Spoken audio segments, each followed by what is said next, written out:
सिबिजाथाव जोंनि बर' बिमा बिफा बिदा फंबायफोर आं बे गोदान सेन्सासखौ लाना फैबाय 2025-26नि 195 कान्ट्रि दं बुहुमाव दिनैसिमाव आरो 7 कन्टिनेन्ट दं 7टा हादरमा आरो 195टा देश दं दा 195टा देशाव 7टा महादेशाव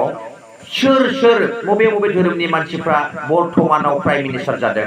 बर्तमानाव प्रेसिडेन्ट जानानै सलायनो मोनदों बर्तमानाव राजा जानानै सलायनो मोनदों बबेबा हादरखौ राजाया सलायो बबेबा हादरखौ प्रेसिडेन्टआ सलायो बबेबा हादरखौ प्राइम मिनिस्टारा सलायो आरो बबेबा हादराव प्रेसिडेन्टबो दं प्राइम मिनिस्टारबो दं बबेबा हादराव प्रेसिडेन्टल' दं प्राइम मिनिस्टार गैया बबेबा हादराव प्राइम मिनिस्टारल' दं प्रेसिडेन्ट गैया दा डिटेल्स सेन्सासखौ आं होनो नागिरदों एक नम्बराव जाहैबाय 195 कान्ट्रिनि बिथोराव 120 कान्ट्रियानो ख्रिस्टियान कान्ट्रि 120टा ख्रिस्टियान कान्ट्रि दा 120टानि बिथोराव बबे बबे डिनोमिनेसननिफ्राय बे 120टायाव राजा एबा प्रेसिडेन्ट एबा प्राइम मिनिस्टार सलायनानै दङ दासिमाव 26-26नि हिसाब मथेबा आं फरायना होदों 72 जना जाहैबाय 72 जना जाहैबाय प्रटेस्टान्ट चार्चनिफ्राय बियो प्राइम मिनिस्टार आरो सोरबा प्रेसिडेन्टबो दं बेनिफ्राय 39 जन 39 जना जाहैबाय रमान केथलिक चार्चनिफ्राय बेबो ख्रिस्टियान 72आबो ख्रिस्टियान 39आबो ख्रिस्टियान बे रमान केथलिक आरो नैबे प्रटेस्टान्ट ख्रिस्टियाना जोंहा मोननै भाग जाबाय 1517 सनाव गावदों रमान केथलिक आरो प्रटेस्टान्ट दा बे 39आ जाबाय रमान केथलिकनिफ्राय 72आ जाबाय प्रटेस्टान्टनिफ्राय प्राइम मिनिस्टार अब्लिक प्रेसिडेन्ट नङाबा किंबो दं बहाबा बेनिफ्राय 7 डेज एडभेन्टेज जायखौ सुनिबार मिशन होननानै बुङो सुनिबाराव प्रेयार खालामो बिसोरनिफ्राय 3 दङ दा टटेल खालामोबा नायदो 72 + 3 + 39 बेयाव जोङो जमा खालामना नायबा 115 ना माबा मोनसे जों मोनो 115 जन प्राइम मिनिस्टारानो ख्रिस्टियान प्राइम मिनिस्टार 115 जननि बिथोराव बबेबा देशनि दैदेनगिरिया प्रेसिडेन्ट महरै दं बबेबा हादरनि दैदेनगिरिया प्राइम मिनिस्टार महरै दं आरो बबेबा हादरनि दैदेनगिरिया लिडारा राजा हिसाबै दं दा टटेल 72 + 3 + 39 115 ना 14 जन